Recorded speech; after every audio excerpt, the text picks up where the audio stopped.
सूर्य की हत्या की है असद ने, उसके पीछे का रीजन आपने जानने की कोशिश की? नहीं की। बस आपको इतना पता चल गया कि असद ने हमारे हिंदू भाई को मार दिया, पर आपको उसके पीछे का रीजन पता नहीं है, और आपने कभी पता करा? क्यों नहीं पता करा आपने? कोई मर्डर छोटी सी बात पे नहीं कर सकता। उसकी बहन को सूर्य ने ब्लैकमेल किया, उसकी बहन को छेड़ा, उसकी बहन पर गंदे गंदे कमेंट करे। उसका रीजन कौन है? आप हैं या मैं हूं? नहीं, आप सिर्फ देख सकते हो, बोल सकते हो, समझ नहीं सकते। सरकार का हक ये नहीं था उसका एनकाउंटर करना। अगर देश में विवाद होता है तो उसका मतलब ये नहीं है किसी ने उसको मारा तो तुम उसको मार दोगे। अगर तुमने उसको मार भी दिया तो उसको, उसके घर को इलीगल तरीके से जब्त नहीं करना चाहिए था।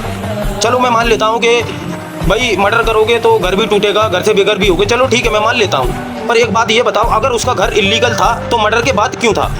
इतने टाइम से वो गाजियाबाद में रह रहा था, जब से उसका मकान इलीगल जगह पे नहीं बना था। आपने जब इतला नहीं किया, जब उसने मर्डर किया, जब आपने एनकाउंटर किया, तभी उसका मकान इलीगल जगह पे था। मतलब उसके बेटे को तो मार दिया आपने, एनकाउंटर कर दिया आपने, उसको रोड पर ला दिया, उसका मकान भी छीन लिया, हर चीज़ छीन ली। ये कहाँ का इंसाफ है? ठीक है, उसने सूर्या का मर्डर कर दिया, उसकी माँ को हक चाहिए था, तो भाई आपने उसका मर्डर कर दिया, उसकी माँ को हक मिल गया, उसकी माँ का बेटा चला गया, उसकी माँ का बेटा चला गया। अब इसमें घर मकान छीनने की कौन सी बात आई? भाई ये इंसाफ नहीं है कहीं का।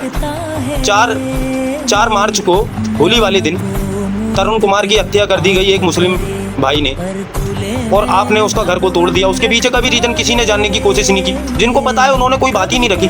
और हम जैसे लोग अगर सत्य की बात आपको बताएंगे तो आप गलत कमेंट करते हो, आप उसके खिलाफ बोल रहे हो। भाई मैं किसी के खिलाफ नहीं बोल रहा, मैं सत्य के खिलाफ बोल रहा हूँ। आप सबके लिए आवाज उठा रहा हूँ। कल को आप एक बात सोच कर देखो, आपके घर में ये सीन होता है तो आप क्या सोचोगे? आपके लिए कोई बोले कि आपका घर का कोई बेटा मारा गया, सही मारा गया, आप पे क्या बीतेगी? आपकी माँ पे क्या बीतेगी? आपके बाप पे क्या बीतेगी? एक बात बताओ, उसके बाद क्या बीतेगी?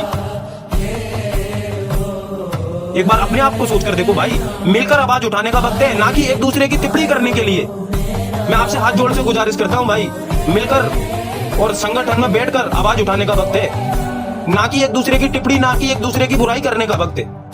मारने वाला कभी ये नहीं देखता हिंदू मुस्लिम। मैं आपसे हाथ जोड़ के विनती करता हूं भाई, देश में विवाद ना फैलाइए। पर विलाप ना